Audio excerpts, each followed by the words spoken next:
عورت ایسا پتھر ہے جسے کبھی نفرت توڑ ہی نہیں سکتی، اسے جب بھی توڑا محبت نے توڑا۔ عورت آدھی روٹی کھا کر گزارا کر لیتی ہے، لیکن مرد اسے پورا ہی چاہیے ہوتا ہے۔ عورت کی ایک خوبی ہے، وہ محبت انسان سے شروع کرتی ہے اور خدا پر ختم کر دیتی ہے۔ مرد کی محبت نوافل کی طرح ہوتی ہے، ادا ہو گئی تو ٹھیک، ورنہ کون سا فرض تھی۔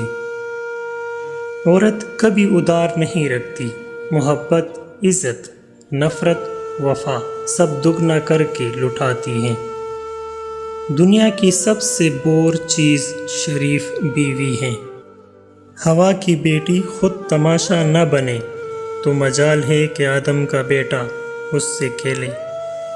عورت کوئی پیدا نہیں کرنا چاہتا، لیکن بستر پر سارے مرد عورت چاہتے ہیں۔ بہادر تو عورت ہوتی ہیں جو مرد پیدا کرتی ہیں، مگر تھک جاتی ہیں، کبھی محبت نبھانے کے لیے، کبھی رشتے نبھانے کے لیے۔ جہیز کیا ہوتا ہے اس باپ سے پوچھو جس کی زمین بھی چلی گئی اور بیٹی بھی۔ اللہ پاک کہتا ہے کسی کو تکلیف دیکھ کر مجھ سے اپنی خوشی کی دعا مت کرنا، لیکن اگر کسی کو ایک پل کی خوشی دیتے ہو تو اپنی تکلیف کی فکر مت کرنا۔